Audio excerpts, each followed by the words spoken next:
Hey, I'm here today with Tinka, who is a very powerful, intuitive psychic, and we're just going to have a spiritual chat today, and we'll see what we talk about. It's very Hey everyone. spontaneous today. Yeah, it's just very spontaneous. Just two friends having a catch up.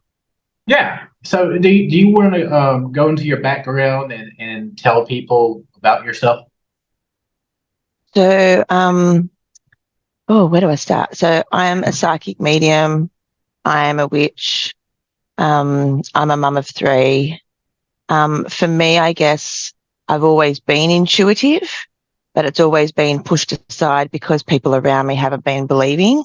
And it took me being in a domestic violence marriage and relationship and me leaving that just about a year prior to me leaving, I had an awakening that I couldn't come back from.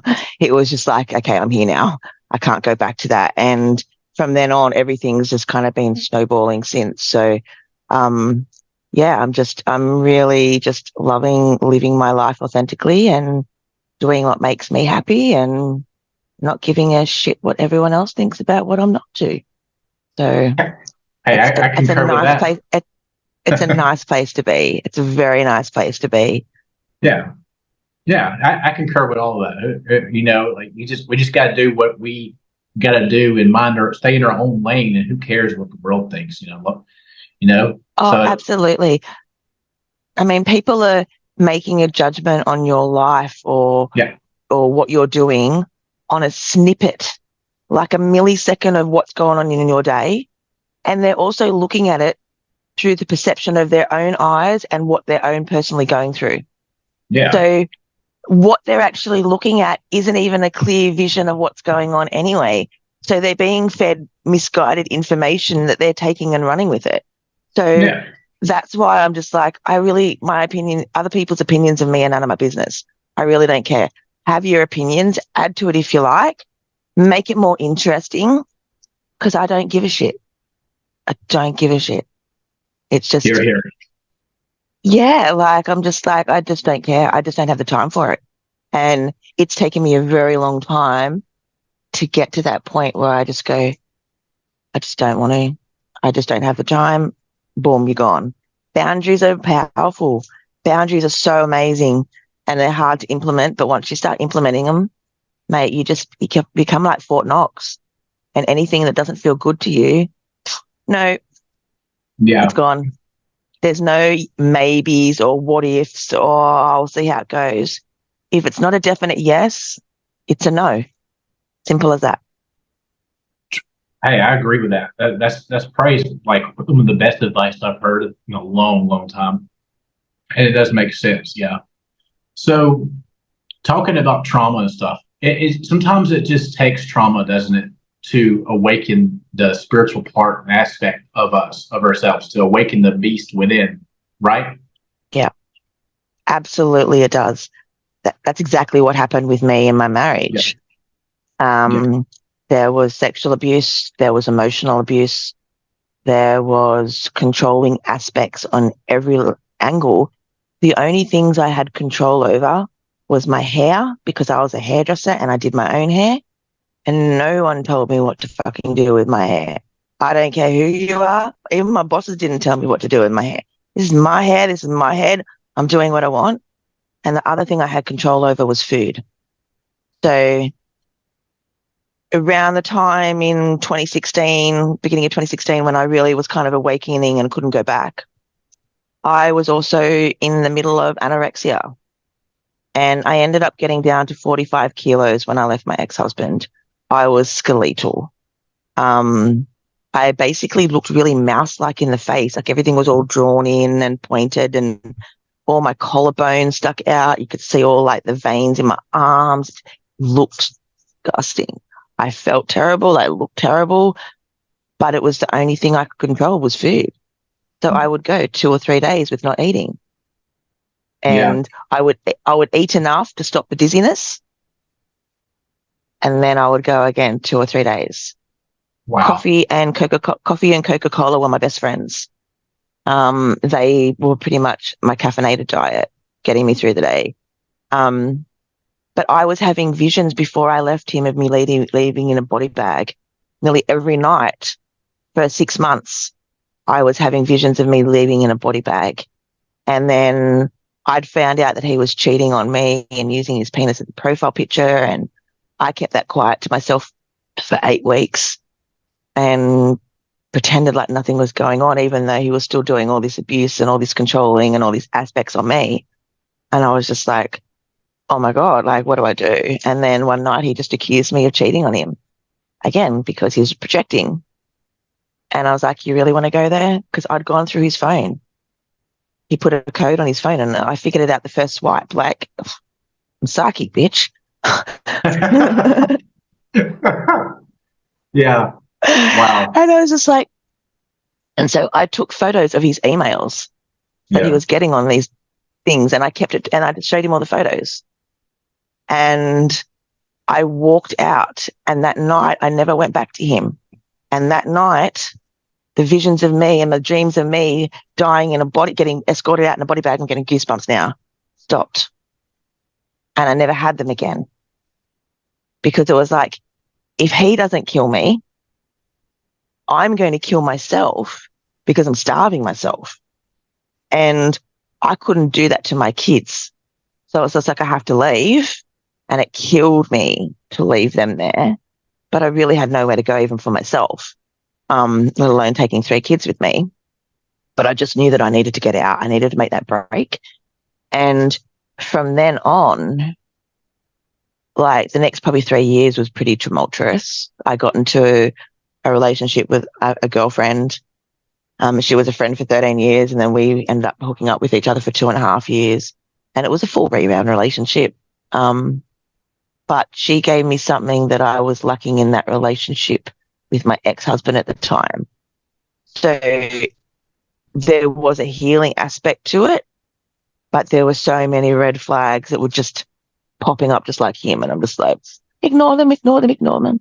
And again, yeah, it just blows up in your face because you ignore all these signs that are popping up for you. And so when it breaks up, of course, it's going to be even more chaos than if you'd walked away at the beginning when you first saw those flags, right? Yeah. And that breakup was the breakup that I didn't know that I needed. I never saw it coming. She'd kissed me the night before and told me that she loved me. And then the next day, when she woke up, she goes, it's over. I can't do this anymore. So I was totally blindsided. I didn't see it coming. I was just an absolute mess. However, that was right at the end of 2019.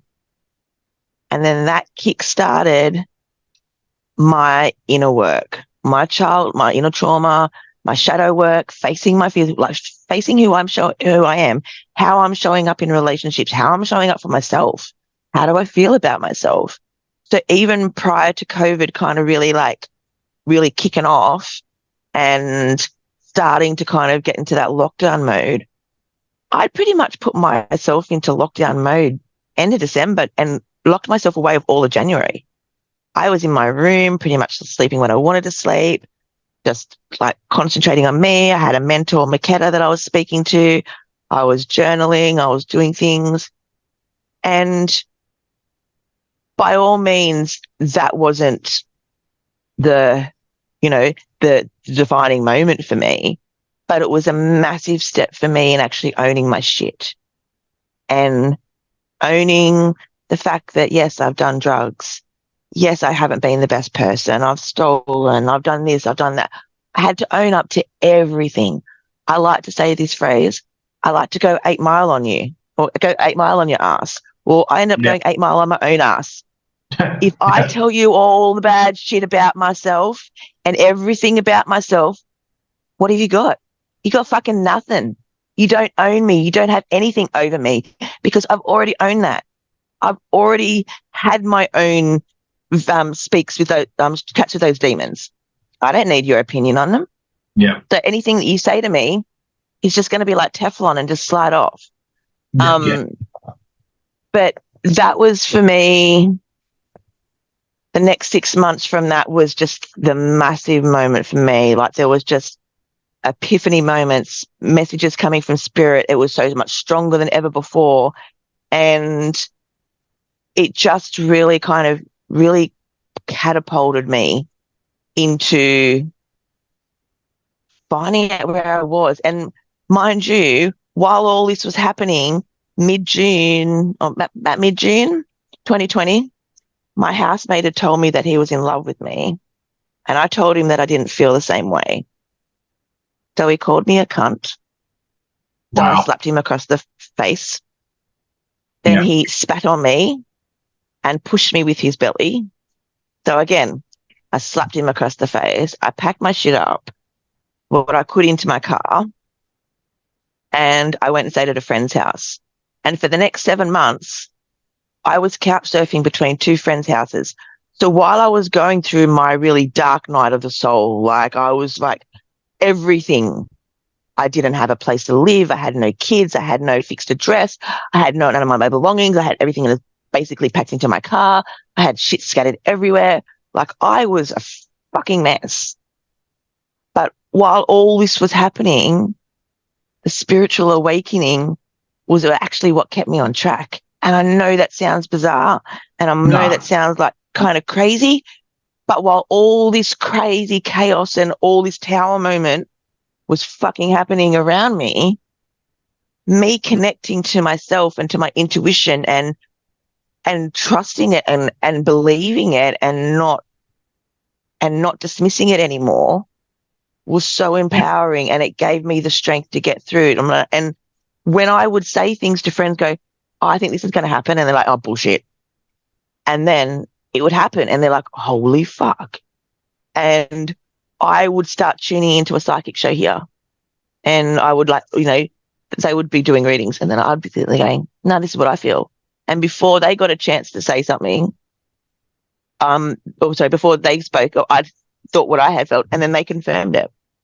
So it was just really, really amazing having this spiritual awakening that was keeping me grounded, even though everything around me was just up in the air and in this little tornado of chaos, so to speak. Um, Yeah. but then I ended up somehow managing to get shit together, and I got a share room. So I moved into a share house, and I was there for about 11 months. And about 2 weeks after, I'm going to cry. 2 weeks after I had moved in, I actually ended up connecting with my dearly beloved mentor, who it was almost a year since he's passed. Robert Lindsay Milne changed my life Yeah. in ways that can't even begin to describe, people. Um, he is the first person that has ever given me a complete 1000% safe space. No judgment, no I told you so, no reprimanding, no gaslighting, nothing. I could tell him absolutely everything and anything, and he loved me unconditionally regardless. Yeah. I really feel that he was my father in a previous life. He often said that he felt like I was his daughter, and he just felt like a need to look out for me. Under his mentorship for 3 years was just life defining for me. He really made me be accountable for myself, but also know that I'm not responsible for the traumas that happened to me. Right.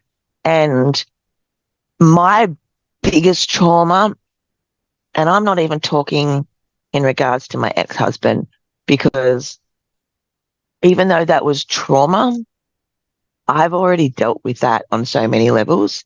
So to me, I just kind of go, it doesn't matter anymore. Like it's just that effect and that hold that he had on me is no longer there anymore. So that pain and that anguish that he had inflicted on me isn't there anymore. I hope that makes sense.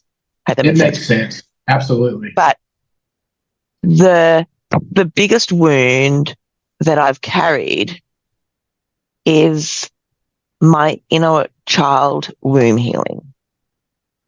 The night my parents had sex and conceived me. My mum didn't want to.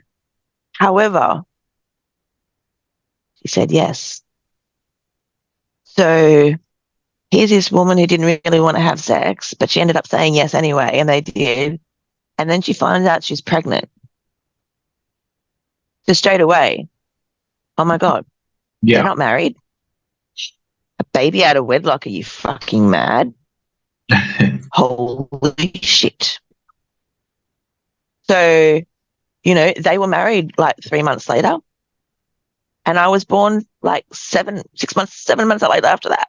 But, so my mother has never been a mother to me.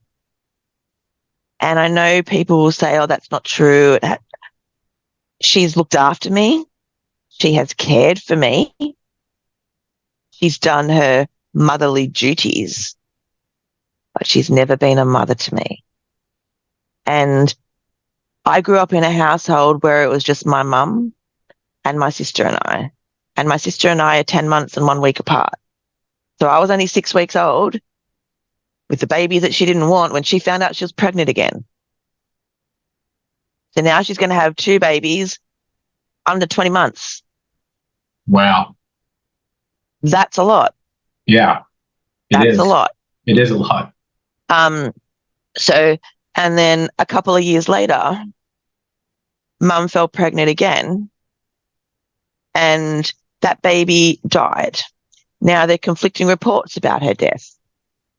They were told that she was a stillborn, and they was told that she'd survived an hour after she was born, but her lungs collapsed because she had cystic fibrosis. My gut and everything that tells me about this says that she survived an hour after she was born. And my dad never got to say goodbye to that baby because my mum would not let him into the hospital room to see her because he didn't make it to the hospital in time. So his punishment was you don't get to say goodbye to your baby. So having said that little thing, you can understand what kind of conflict and household vibe I was growing up in. And my sister and I, although we grew up in the same household, we had completely different childhoods. Completely different childhoods. I would get in trouble for everything, reprimanded for everything, punished. My sister was praised, the golden child, everything she could have. I remember I wanted to play the flute. I just wanted to play the flute. I just thought it sounded beautiful and the fairies, and I was just like, I just wanted to play it. And my mum said, no, we can't afford it. The following term, my sister took up clarinet. Wow. Our stories are kind of similar in a lot of ways. It kind of happened to me a little bit.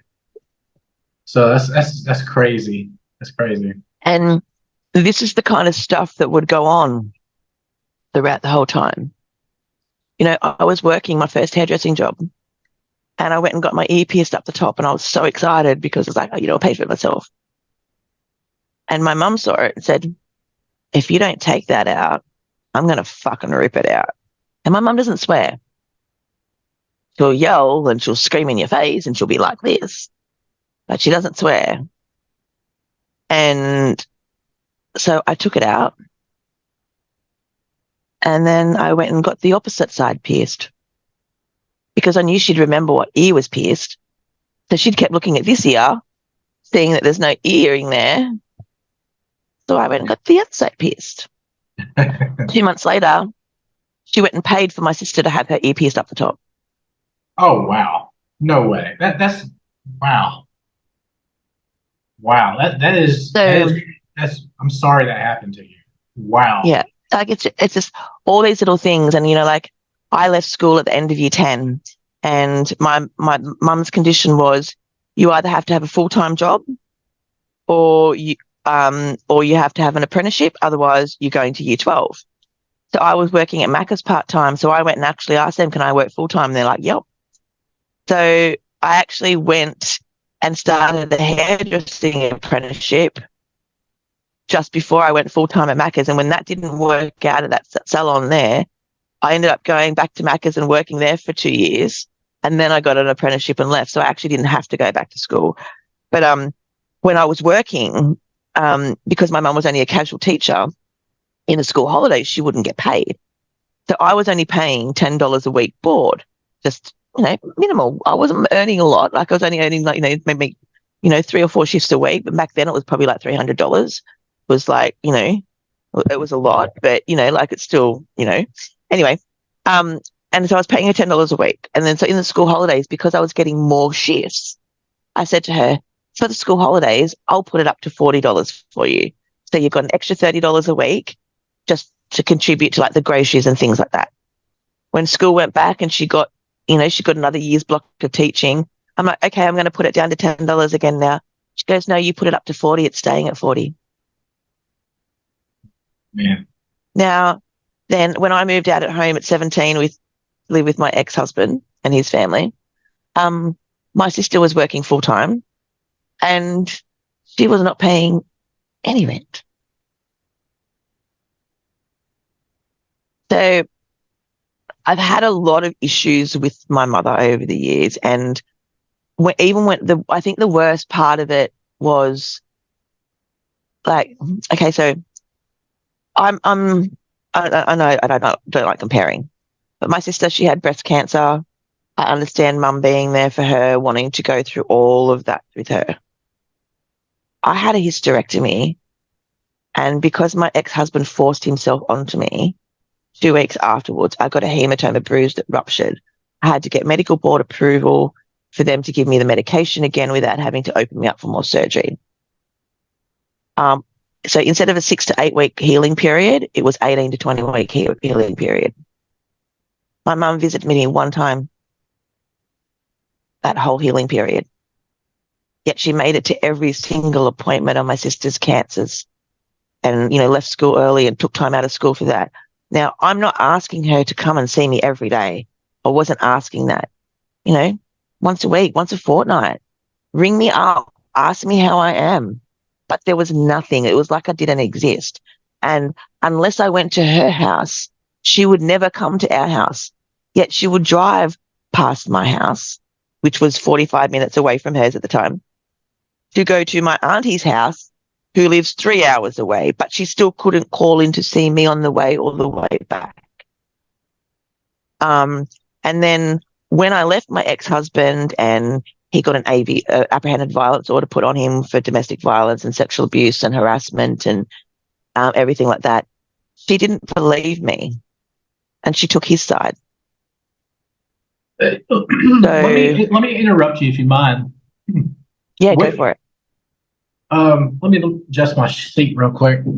Okay. What do you think her beef was with you? Like what escalated her favoritism towards your sister and kind of made you like the black sheep?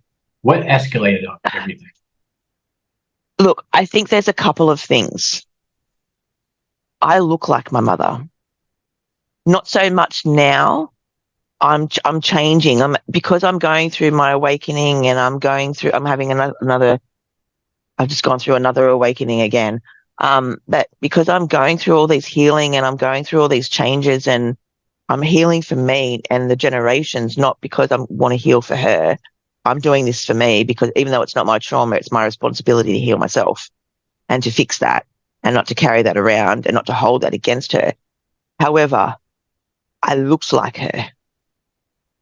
And looking at her every day and looking at me every day was a constant reminder of the night that she didn't want to have sex with my dad. And then that night, it changed her life forever. It literally changed her life forever. She was 20 years old when she had me, and she was 21 a week when she had my sister. So she hadn't even begun to live her own life yet. Okay. So her dad died when she was about 13. So she's one of 6 siblings. She's the eldest of 6. So, she's got that trauma of her dad being lost and not being around too. And then now she's kind of gone into this marriage where I don't even know if I like the guy. and then he's like, I don't even know if I like her. You know what I mean? So Yeah. there was all this trauma and baggage there, and no one talked about feelings back then. Everyone Right. just swept everything under the rug. And, Yeah. what happens behind closed doors happens behind closed doors. Everyone just puts on a happy face and everything's all smiling That and that's the way great. it And we're was. That's the Stepfords. way of And the yeah, times. Yeah, that's how it was back that then. was Was how it was. yeah. And men didn't talk about feelings. Oh my, men didn't fucking cry. And if they did, they were a pansy or a pussy or a poof star or all the adjectives and names that you can True. imagine that they would be called, That's because yeah. people didn't have any kind of understanding. There was all this name calling thing. So people didn't talk about shit. So, mum and dad not getting along or not being cohesive or whatever it was, it just, even divorcing back then was so taboo. You just didn't do it. You just didn't do it. But my younger sister, who passed, I think that was the straw that broke the camel's back. I think that was just like, okay, we can't do this anymore. Like, there's just too much trauma for them to even think about trying to move forward. And that's why I think they got the divorce then. But look, I forgive her. I forgive her. I've come a long way the last 18 months.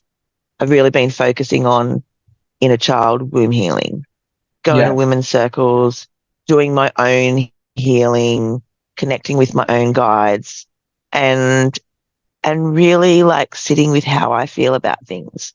And I'm at a really good place because I know I have gone above and beyond to try to make this relationship with my mother work. Despite her taking my ex aside, I have tried to reach out. I have tried to make an effort. And every time I just get doors slammed in my face. I had my youngest one time and I hadn't been out to her house in a long time, but he wanted to go and see her. I'm like, okay, well, let's go. I was nervous, but I went. And her first words were to me, what are you doing here? So, yeah, that's why I probably shouldn't be there. Because, like, what are you doing here? I don't feel very welcome. I've tried to get in contact with her for Mother's Day so the kids could see her. She had other plans. The last 2 years, the last year and this year, oh, sorry, last year I didn't send her, that was last year and this year. The last year and this year, I didn't send her a happy Mother's Day. I didn't send her a happy birthday. And I didn't send them a Merry Christmas. This year, same again. Happy Mother's Day. I don't mean it. I don't mean it. So I'm not going to lie. Happy birthday. In my eyes, you don't exist anymore. I don't know you. I don't know who you are. I don't know this happy birthday to You're you. breaking up a little bit. You think you can turn And a little bit? this year, it's the first time on my birthday. Come on, phone. Am I moving yet? Or am I still broken up? You're like in slow mo, but yeah, it's starting to work better. Um, Yeah. Is that yeah, better? it's better. That's way better. Sorry. No, it's Um, okay. what was I saying? You were saying you didn't really mean it, that you still asked her, but because Oh, you yeah, know. yeah. Yeah. So she'd sent me actually a happy birthday message to me in July, and I never replied to it. And that's the first time I've never replied to her birthday messages. And it's the first time I actually got happy birthday, hope you have a great day, mum, and emojis. I actually got a paragraph. Like, that was shocking to me. But in the same breath, I was just like, you're only sending this to make yourself feel better, Yeah, because I can feel that you don't mean it. I mean, and I say that and people might go, last year I'd been in hospital sorry, I'd been in extreme pain with my endometriosis for 3 days. It had gotten that bad that I couldn't actually drive. So I caught a bus. I walked to the bus stop with my walking stick, hobbled. And I caught the bus to the hospital. And my friend said, who'd only lived around the corner, said, call me when you're done and I'll come and pick you up. So while I was waiting for her to come and pick me up, I got a message from my mother. And the message started, for your information, I just thought I'd let you know that I have been diagnosed with breast cancer. I've had surgery and are just awaiting radiation. Maybe you should get yourself checked too, Mum. And then it was like, boom. That's exactly why I've been in pain for the last 3 fucking days. Because mother feeds her baby via breast. Her poison, her toxicity that she fed into me was affecting me from in the womb even. So she had been in her head for 3 days, knowing that she needed to contact me, but she didn't want to. But knowing she needed to let me know that she is now being diagnosed. Now, breast cancer is rampant in my family. However, no one has the BRCA gene. So it's quite bizarre, but I know that I don't have breast cancer. I've been checked. But cancer's not my journey. Cancer's not my journey.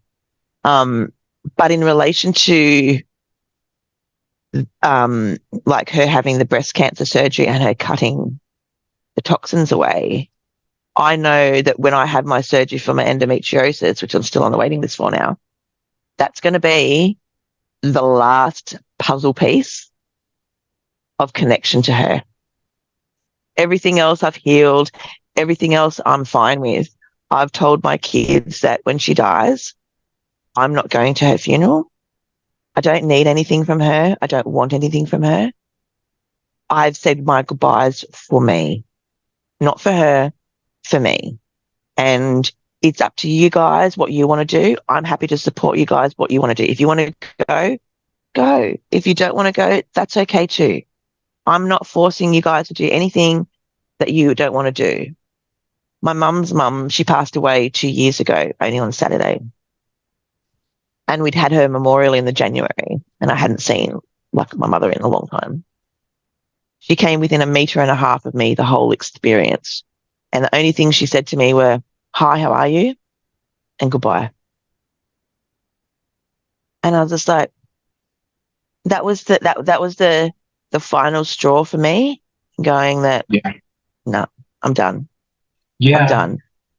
When you can't even come up to your daughter and even just give her a hug or even pretend to make an effort.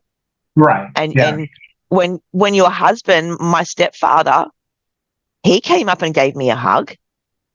He probably didn't want to, but he did. He came and sat down at the table when we were eating and engaged in a conversation with me. But she couldn't. And I'm like, you know what? That's okay, because that's showing who you are as a character, not showing who I am as a character. Everyone else in the family, regardless of how they feel about me, have all made an effort to speak to me today. And you are the sole person who has avoided me like the plague. Do you think everyone else hasn't noticed that? Because I can guarantee you they all have. They all have. Because they would have been waiting for it. Yeah, it's kind of like they would have been waiting for it. Yeah, they see it. They see what's going on. They see the situation, but they're not going to say anything in the public. They're going to talk behind closed doors and talk about, make up rumors that are not true, and they'll come up with excuses of why she's feeling that way when it may not be true at all. When it's not true at all, because they don't know what they know. They're just making up rumors. That's how those kinds of situations happen. I've seen it. I've seen how it goes. And I just choose not to engage in it. Yeah, I just choose not to engage in it. I just don't want to engage in it. All we can do is just love them at a distance. Like, that's it. All we can do is put the love out there, and we shouldn't expect sometimes love in return, right? Because eventually, it's just how I have personal situations where I have to live at a distance as well. Because you cannot change, we can't change people. I've tried to change people with, I did everything like you have, show them love, be nice, sometimes it just doesn't work, and we have to stay true to our path regardless if we receive love from them or not. We have to keep going and keep staying on our soul's true north, and keep on that path, and try to keep bettering ourselves, and continue to strive for that inner transformation, so we can be the highest and the best of ourselves. Um, so a lot of situations like that, where it comes to families, and when you have, like, they form their own groups, and then there's always a black sheep, and then you're left with that child feeling like there's something wrong with them growing up the whole time. They Yeah, get treated as the outcast, and a lot of times families do that to a certain child, label them as the black sheep, and then they go to school and get bullied there as well. And that does a lot to the psyche, does a yeah. lot to the soul, the And then this, spirit. Yeah. yeah, when especially when you expect that your home is supposed to be your safe place, and when you Right. go home and it's not safe, like it's confronting and it's hard. And I didn't realize that I had been living in pretty much survival mode for pretty much the majority of my life, and it wasn't until I, as, and as bizarre as it sounds, it wasn't until I actually became homeless that things started actually going right for me, because I was in control. There was no other person around me to have that influence and try and change and steer things.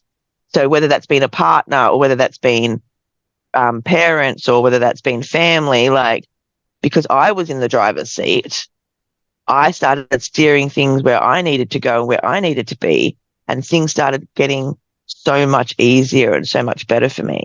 And like you said, you have to love them at a distance. Like, I thought that I would never stop hating her. I really thought that it was something that was going to consume me, because I was just like, how can you have two daughters and treat them so completely different? And, she's a Gemini. So I'm always like, Dr. Jekyll, Mr. Hyde, you know, one's getting Mr. Hyde, one's getting Dr. Jekyll, like, and, and it was very much like that. But the hate was consuming and killing me. They don't Right. care, because if they cared, they wouldn't have done it. They wouldn't be doing that. Right. So for me, holding on to that hate, that was just soul destroying for me. That was consuming me. That was my energy fuel. And no wonder why I was angry and short fused, and I didn't have energy or stamina to keep going through that the day, because I'd have these little bursts of rah, rah, rah, but there was nothing sustained. Whereas now I can kind of, like, apart from days when I'm in pain for my endo, but majority of the time I've actually got energy to go through all the day, and I can do things, and I can move around, and I can work, because I'm not in that crazy, funky, angry energy. And the energy that I have now is positive and fun and grounded energy. It's not this frenetic chaos energy that I've been living in before. Right. Um, and recently I've just moved after a breakup, but that was okay. It was only 8.5 months, so it could have been longer. Lucky I got out when I did. Right. And that's actually what kickstarted this next kind of awakening for me, why things didn't happen for me. I was really pissed off with my mentor, because I wasn't seeing him in spirit or connecting with him the way I was with other people. And I was getting really fucking pissed off, because he's like, you knew I wouldn't leave you, and I'm not going to leave you. And I did have abandonment issues, and I really worked a lot hard on those too with, women healing. And I was just like, and then when this breakup happened, I went and sat on the bench down where I was living. And instead of doing it by hypnosis, I just sat there and talked to him, and he was there. And in that moment, then I had those epiphanies. He hasn't been here because he wanted to know how I was going to put his teachings into practice. Have I really learned anything in these last 3 years? Or am I just going to go back to my own ways, old ways, and expect things to basically unravel and be chaos again? And this time I didn't. This time I handled things completely different how I would any other time. And I got myself out of Dodge. I got myself out of there as quickly and as effortlessly as I could. Yeah. And in those moments of having that epiphany, my mentor now, I call his name and he's there. He's there. I don't have to even second guess it. I know I can feel he's there. I knew he was going to be here today because he told me when I was making my coffee earlier, I'll be there for the interview today. You haven't done an interview in a while. I want to see how you go. He was my first interview. So I don't know, and now that I've moved here, moved to a new place because where I was living, the lady was selling. So, but it's back to basics. Yeah. And I'm loving it. Like literally back to basics. I'm on property. I'm living in a shed that has a mezzanine level. I open up my garage door on the side and I'm looking up the grassy hills to trees and the sky. And I have a yard and there's a pool and there's animals and there's just nature. And it's far enough away that you feel like you're in the middle of nowhere, but you're literally 10, 15 minutes to the supermarket. Right. As a drive. So for me at the moment, this is exactly where I need to be. I need to be getting back to my grassroots. I need to be getting back to that authentic me, that witchiness in me, and doing my rituals and getting out there with nature and lighting my fires and connecting to my guides and just embracing nature for what it is and the beauty in it. Because I think sometimes we get so caught up in our phones and technology that that's all we're doing. Yeah. I've chosen not to put a TV in my mezzanine. I don't want a TV. You're strong-willed. That's strong. It takes a lot of will to do that, you know. I don't want a TV because it's fucking shit anyway. It literally these days it is. Yeah, these days I agree it is. I don't watch the news. I haven't watched the news in almost 8 years, probably 8 years. I've seen snippets, yes, and highlights, but I haven't sat down and watched a news program in a long time. And that was because when the French bombings were on and the girl got hit by the bus and she was describing all her injuries, I felt physically every one of her impact injuries on me, and I went, oh, I can't do this anymore. Right. So I switched off. But I would prefer to have music. I would prefer to have music on, or I would prefer to have silence and listen to the nature and listen to the birds singing and, what's going on out there. I did a video on the power of birds, by the way. Oh, cool. I love birds. On bird vocalization, how the sound can affect our vibration and it can lift our mood because we have evolved alongside animals and birds, especially. And the birds pretty much became our friends, right? Because we will know if there's a predator nearby when the birds go silent. So it helped, and we depended on birds for our survival, our ancestors. And so I'm adjust myself. Sorry, see. So, and the sounds are soothing to the mind, 100%. And I love violin. I love to listen to violin. I love it. Yeah. I was actually saying to my friend the other day, because I played him my favorite cover song, and it's by Sarah McLeod, but it's "Dancing in the Dark" by Bruce Springsteen, and she does the violins. And I said, I don't know what it is about the violins, but every time I hear the violin, it hits my soul, and I just get goosebumps, and I'm just, it's just beautiful. So when he went about violins, I'm like, I hear you, brother. I hear you. I feel you. Yes. Yes, it is powerful. It helps, like, all that pain, all that hurt. It helps transform that somehow, and it kind of clears that. You know what I'm talking about? So Yeah. let's talk about yeah. Speaking of that, all the trauma that people go through. I know you can feel it inside your soul, right? Yeah. Right.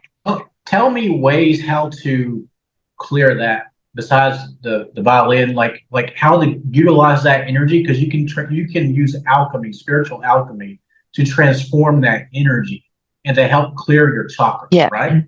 How's that work? Yeah. Look, okay. So for me, there's a few different ways you can kind of, because emotions are stored energy, right? So if we're not able to feel safe to express how we're feeling, or, we can't vocalize it, or whatever the situation is, we can't express it, it becomes trapped in our body. And that's when physical ailments happen. And our body gets filled with disease because the emotions are just blocking everything from flowing through our bodies. So the chakras aren't able to flow. And then we kind of get unbalanced in our chakras, and that's when things usually go to shit.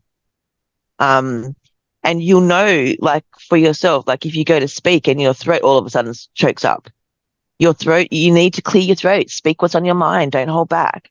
Um, for me, one of the biggest ways of releasing stored emotion, and I find this to be very therapeutic, is writing a letter to that person or writing things out onto paper. Now, I'm not saying that you need to go and send this letter to that person, because these letters are not for them. These letters are for you. This is so you can get out whatever you're feeling in that moment, for however long that moment goes for, and that you need to write, without being interrupted, without someone telling you no, or trying to change the narrative, or trying to steer you off course, or trying to get an argument out of you. What you're wanting to do in these letters is express everything that you're feeling: the anger, the hurt, the happiness, the sadness, the laugh, the tears, the joy, whatever it is, get it out.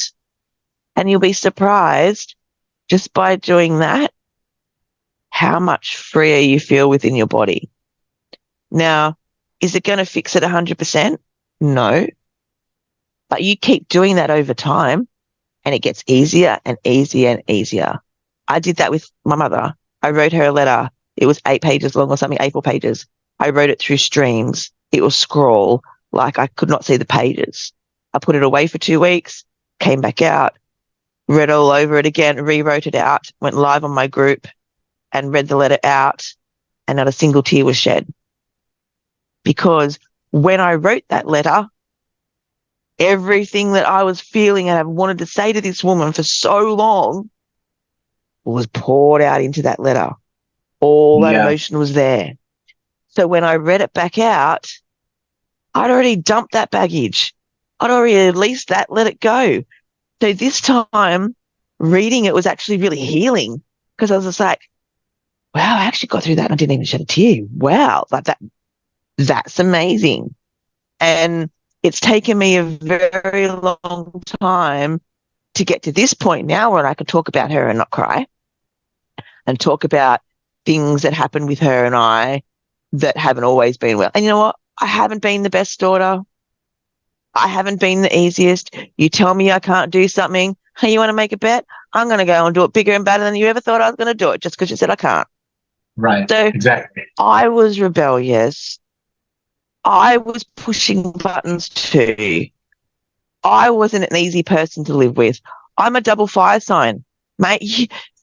I'm just fire, and I will. And when I wasn't understanding my chart, I had no idea how I was showing up.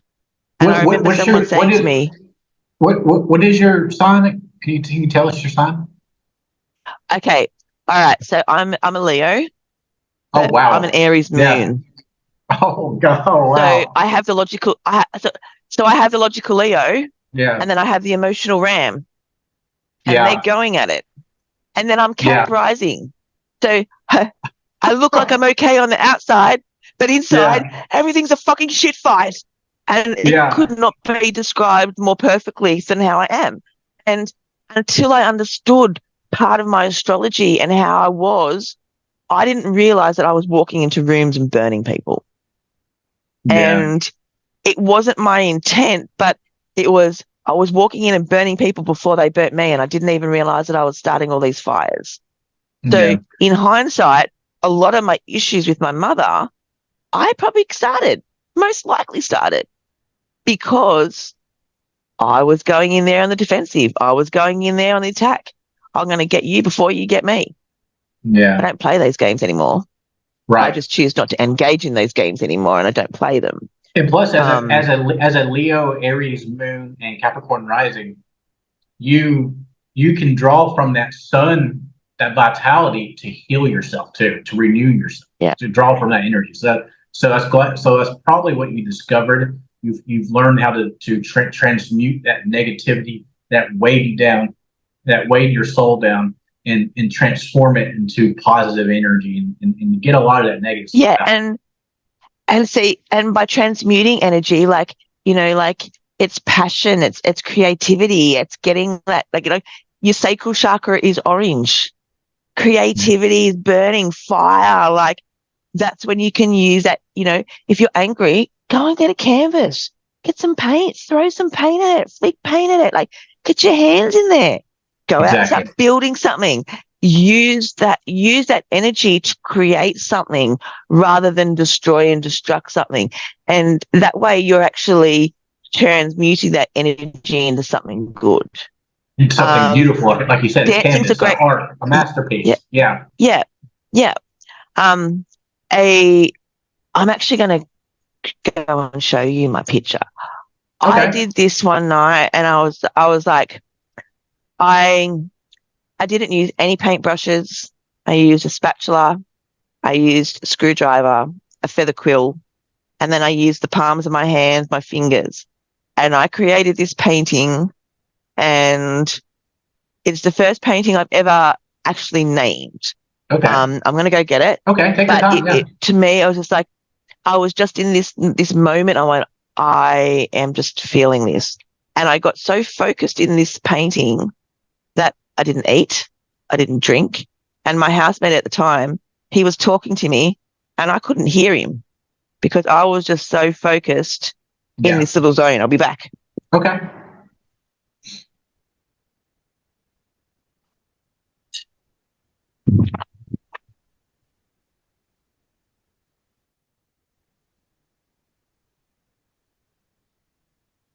Oh, wow. Yeah. That's awesome.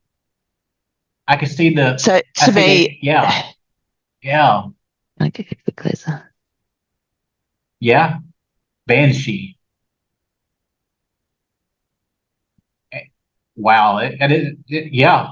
And you did all that with, you said, a screwdriver and a spatula and, your palm, correct? And yep, and feathers, yep. I was just like going like this and spraying it all out and using it, and yeah, it was Yeah. just but I used the energy that I had to put into something creative. To create something. And yeah, and I look at that, and every time I look at her, I feel like that's the inner gypsy in me. Yeah. That's how I feel in myself. And when I actually created her, I didn't have my dreadlocks then. I've always wanted dreadlocks, and I'd wanted them ever since I saw Lenny Kravitz in Now You Gotta Go My Way. And it just didn't happen. So when I had done that painting, I just had short, dark, curly hair. It was actually dark purple, and half of it was shaved.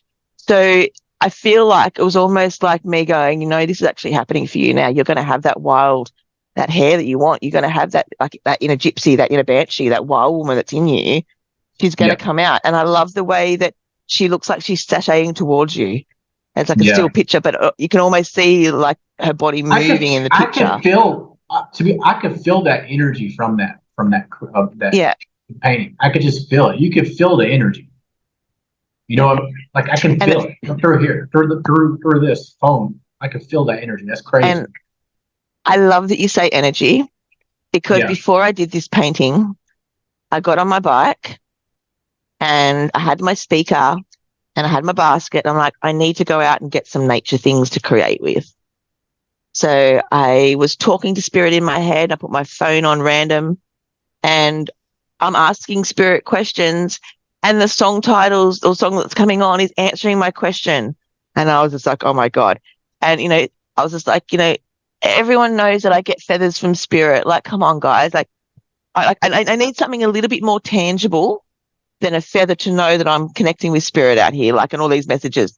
Because I'd go home and I'd seriously probably like spin my housemates out, or he'd think that I'm a fucking lunatic with all the things that I talk to him about and how spirit's like messaging me back and forward. And I'm like, it's like I'm having a conversation with someone that he doesn't know. Yeah.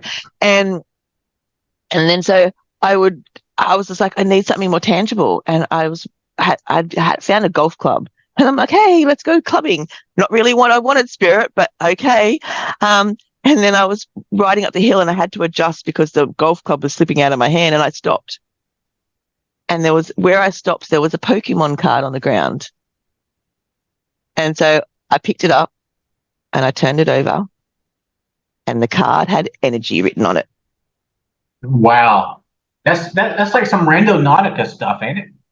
Yeah, that's crazy. It's like a glitch. Yeah.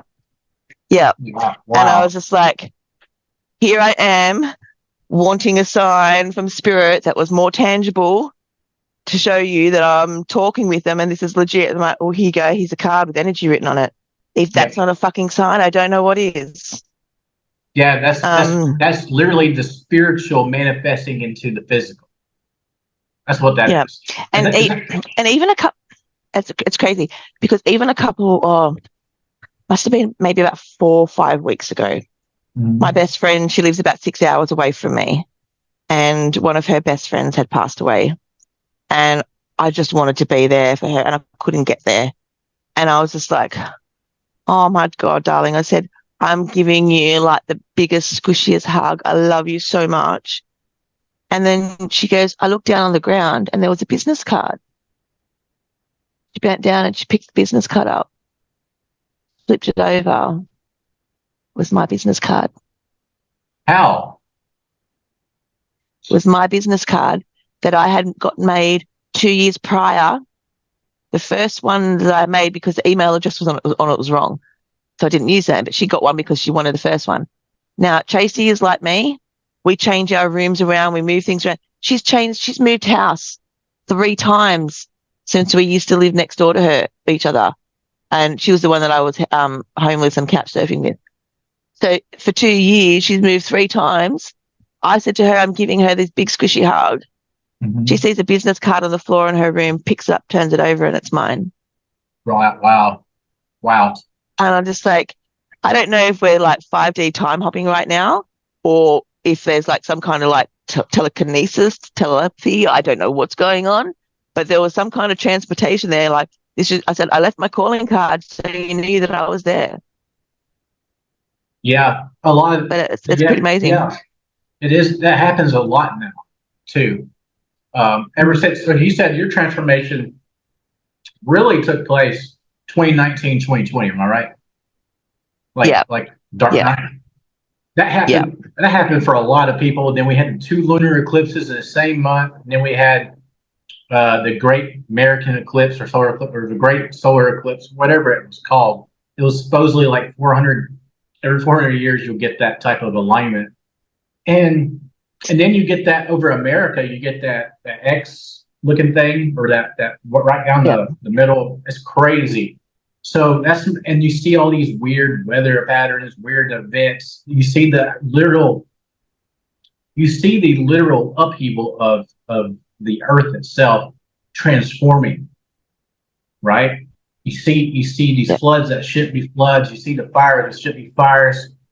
You see society itself, technology, everything's just like one big chaotic swirling energy, it seems like to me. Like it seems like we are rising in some type of new consciousness, global collective consciousness. And it all happened at 2020, right? So I think some people are still like, I don't know, you say like stuck in the same mentality, the same thinking process. They're still like, but other people may have changed, may have had spiritual awakenings, epiphanies, whatever. that something changed for a lot of people, and Yeah. that, to me, that's amazing. And I think um, Pluto, not Pluto, is an Aquarius now, and it's Yes. going to be there. Yes. It's going to be there until 2043 or 2044. So Before. about 20 years, Yeah. right? And that is about a collective good, innovation, humanitarianism, just a collective awakening, supposedly. But then you're Yeah. going to have Saturn. Because I talked with astrologist named Christina the other day, and I did an interview with her. She said Saturn in 2025 through, like, I think 2027 will be in Aries. She said, so basically that's like, she says something about people will start to get in line.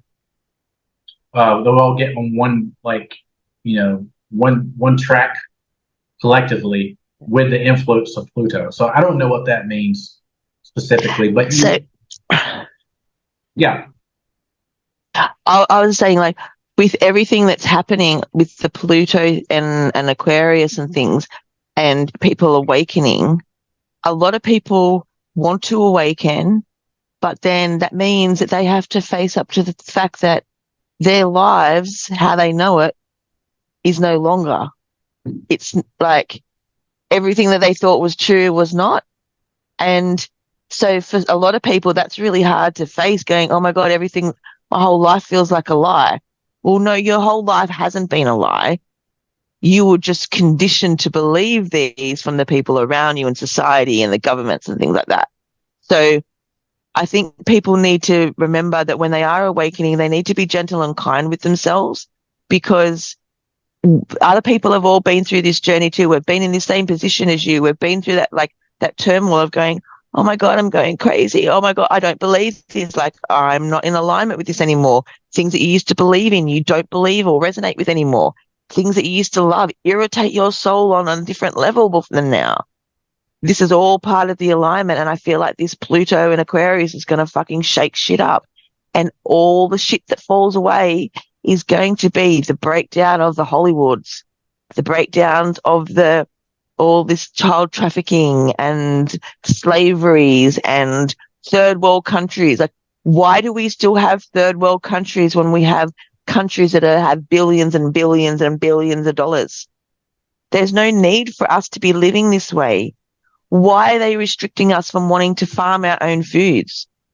Because we're not poisoning our own foods, but you're poisoning the foods that are in the supermarkets, so you can control us. The more of us that actually pick up and disconnect from society and start going back to the colonial ways, more so, where everyone was farming, they had their own vegetables, they were bartering with neighbors for goods. You might have had a sheep farmer or a pig farmer who bartered with a vegetable farmer. Look, we'll give you some meat, you give us some crop, like some of your veggies and stuff, and do a trade. We need to be sort of starting to do that again. And I think that's what's going to be happening when all the shakedown comes. yeah, And you that's can where already, this is yeah, where you the new could, earth is coming. right. So, okay, yeah, that makes a lot of sense. So you got all this money to build rocket ships like NASA does for billions of dollars, just to maybe go to put a probe on the moon, or put a lander on Yeah. Mars, or build the Hubble telescope. I understand the scientific curiosity and wanting to understand the nature of reality. I really get that. I mean, I'm inquisitive as well. I want to know as well. But at the same time, we have issues here.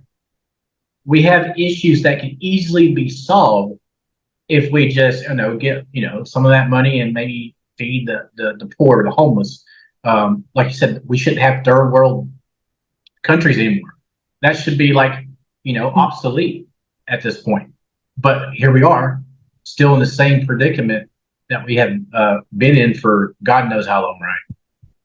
Yeah. So it's crazy. Yeah. And thanks to technology, in a lot of ways, it's actually shown a light on a lot of things like that. A lot of the inequality of living conditions for a lot of people.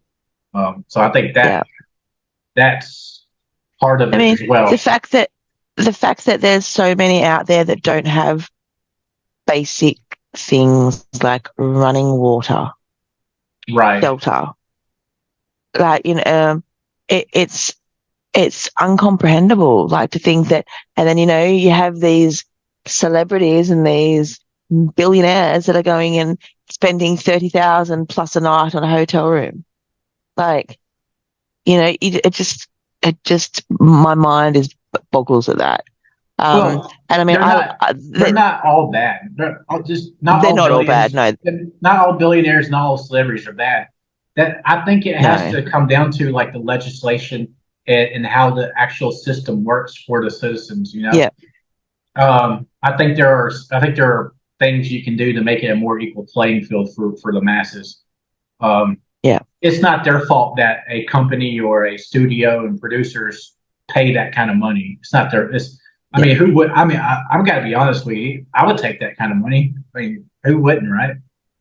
right. Um, because if you things have gotten like harder and harder and harder. And at this point, if I had $1 million in front of me, I'd be like, I'll take that for you know. But because things have gotten so bad, um, but obviously you want equality for the world, obviously. Yeah, Um, yeah, so Pluto's going to do a lot of that. But like I had a psychic, another psychic friend of mine who said it's probably going to get worse before it gets better. Like you said, like you have to shake all that yeah, stuff out, right? yeah, And this is what we. It's interesting times to be alive, don't you yeah. think? Well, Like, I think it's crazy because I was watching something the other day, and they were saying, like the Pluto in Aquarius, like last time it was in like this, that's when they had like the French Revolution. right, Was it the German? exactly. Was it the German Revolution, or was it? I know there was two that was successful, and then the Irish one wasn't successful, but it still happened all in this time. And like you said, like things are just going to fall down. I really feel like I know something's going to happen with China. I don't know what it is, but I feel like there's going to be a massive shake-up with China that's going to influence the world in a positive way, but it's not going to necessarily be positive for China. So I don't know Well, what that means because I don't know. I kind of have an idea, probably developing new technologies because they're light years ahead of us in AI at this point. Um, they're developing cleaner and greener energy faster than we are. They're a step ahead of us when it comes to that. Um, I don't want to get too political, so but I'm just saying they're ahead of us on a lot of technological stuff because we're too concerned about I don't know wars and stuff. Um, unfortunately, um, so all and sending mass sending rockets. I mean, like I said, you gotta you gotta you gotta have some type of balance there when you got people starving and you got money to launch ships and it doesn't look good, does it? But I don't know. I mean, No. people are waking up to that fact. So is there anything else you want to talk about? Um, I don't know. I don't know. You don't Um, know. I know I was having a great little chat. I wasn't even thinking about what we're talking about, to be honest. We're just having a chat. I know. Do you have anything else you want to talk about? Yeah. Do you know what your life path number is? I think my life path is a 4. I think it is. You're a 4. I think so. Yeah, that's mine. The That's builder. when you Yeah, add that's up all my. Yeah, that's mine as Yeah. well. The I don't, builder. I don't want to come back again. I feel like I've learned my lessons this time. I've rewritten the history books this time. Yeah. Um, but yeah, we'll just wait and see. Hey, I might have to come back and learn something different. um, I, I, I'm glad that I've changed the core how things were turning out for me if I had stayed in that marriage, because I wouldn't be here now. Um, But it's funny how things work out because even though like I left my kids and then because of all the violence order and everything like that, his mother actually got custody of the kids. And he actually was having to live with his mother in the garage because of the domestic violence order against me because he wasn't working and he had nowhere else to go. Um, so the three kids were living there with him, but I actually see the kids more than what he does. The kids don't remember the last time they spent time with their dad or did anything.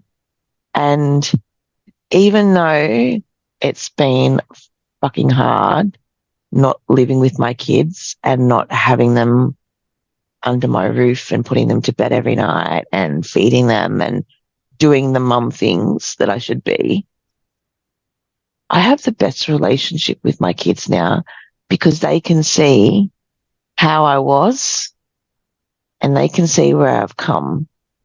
And to have my kids be proud of me for getting myself clean, which I did by myself. I didn't go to rehab. I didn't go and see anyone. I stopped and I went cold turkey. I did it all myself. I had other people using around me and I still chose not to participate. In February, it'll be 5 years I've been clean. So Wow. the fact that my kids have seen this transformation in me, have seen me go from having absolutely nothing and my life being in shatters to being homeless to then seeing me get a share house and then get a job to then me getting my own place for 2 years. And then, and me moving and slowly building my place and where I'm at and things like that. To me, that it makes everything that I've gone through worth it. Right. Everything that I've gone through so worth it to know that they are proud of me and that I've set a good example for my kids to know, you know what? You may have been dealt a bad hand. Your life may be shit, but it's never too late to turn it around. And it's up to you to be the one to turn it around. Now they look at their father. He's gone backwards. He's seriously 10 times worse than when I left him in a worse position. So here they have two parents, one who's doing everything that they can to better themselves, to better their life in order to provide and make their children's lives better as well. And the other one who is just totally disengaged, disconnected, couldn't give a shit. Um, I'm glad that I'm being the example for my kids that they need. That's That that's that's one of yeah. the best things that I could say. I'm glad that I'm being the example that they need.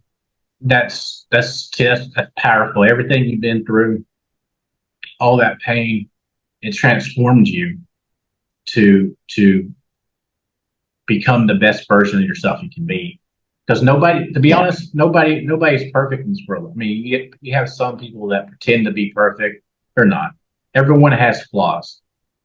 I'm pretty sure that my cover photo on my Facebook says your imperfection is what makes you perfect. Something along those lines. There Yes, there is no there is no perfect. And right, every time you aim for that perfection, you're going to fail because it doesn't exist.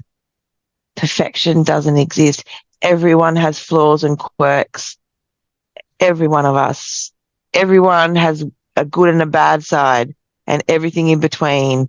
It's where we choose to focus our energy and put our energy into what comes out. If we want to focus on the negative shit and the negative attachments and drama, we're going to get more of that.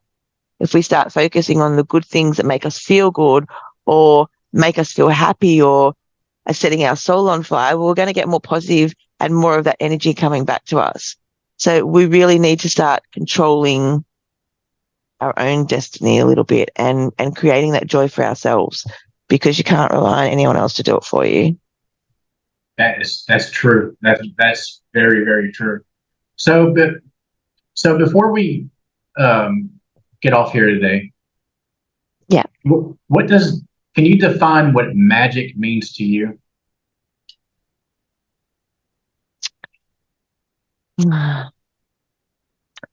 Their magic. It's there's magic in everything. And I know that's like really like broad and loose, but there's magic in waking up every single day.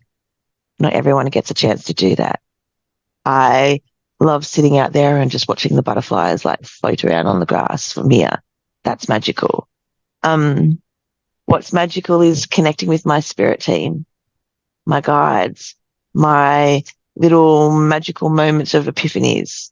Magic is, um, I created a little bell. Okay, I'll show you too. Yeah, show I me. created a bell for my doorway, for my gate, and I plaited it with intention. And I have a little bell. And then I got my candle wax and I was like melting it on there. And I was like, oh my God, it's sandalwood. I didn't even think of it. My nana and my granddad, they said, when I smell sandalwood without anything being lit, that's them. So without even realizing it, I've got now sandalwood wax on my little doorbell. Oh, cool. That's awesome. Wow. Oh, So wow. so nice little magic tricks and like that's magic. But yeah, I mean, I guess for me, there's magic in just being myself. I guess that's probably like the best magic. And when they hear that I say that I'm a witch, people automatically kind of go, "Oh my God," and they get this bizarre connotation or the social connotation what everyone's is interpreted as a witch. For me, being a witch is being authentic in myself. That's what being a witch is to me. It's doing things that I love. It's doing things that make me feel happy or joyous. It's getting in touch with nature. It's doing self care. It's reading books. It's knowledge. It's, doing my tarot cards or my oracle cards. There's so much about it that is just magical. But like, I think being a witch to me is just standing strong in who you are and knowing that you are beautiful, you are strong, you're powerful, and that you can do anything that you set your mind to do. I mean, think about it. Everything that has been put in my past so far to set me back or destroy me or for me to fail, I've overcome and I've got through. So far, I have a 100% success rate. That's telling me how powerful I am. That's telling me how strong and amazing and wonderful and that I can friggin' do anything. And that goes for everybody else. It's a mindset. If you don't believe it, how will anyone else believe it? And you don't need to have everyone else believe you. My eldest son, he openly tells me that he doesn't believe in my witchy woohoo bullshit. And that's okay. But my other two know that I am legit. My other two know exactly what's going on. My eldest is just at the stage where he's not ready to accept that. And that's okay. He doesn't have to accept that right now. But I'm still being authentic in me. I will still give him my psychic advice when those messages come through, whether he wants to hear it or not, because I know I need to give him that message because it's being delivered to me to pass it on. So his moment will come around, but you just need to be authentic and stop worrying about what everyone else thinks. I think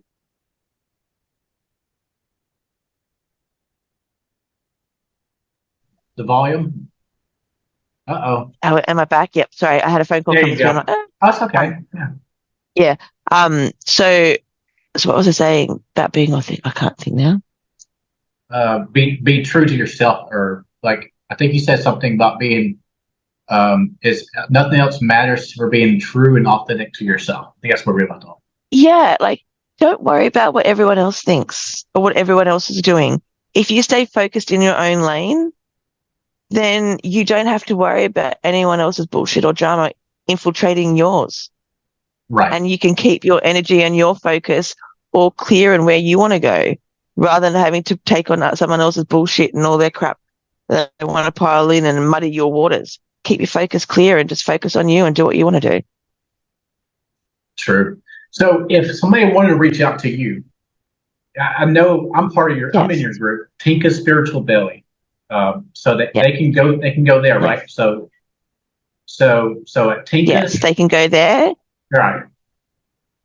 Sure. And Yeah. so I'll get the link and I'll post it in the description Yeah. box for anyone who wants to go there. And it's okay for them to reach Beautiful. out to you and for advice. Yeah, they can do that too. Okay. Yep. Well, Absolutely. yeah, well, Tinka, thank you so much for being here with me today. And I'll talk to Thank you you. soon, real soon. Thank you. You will. Love you, man. Mwah. Love you too. All Thanks right. for having me. Nope. Oh, yeah, of Bye. course. I'm honored. Thank you.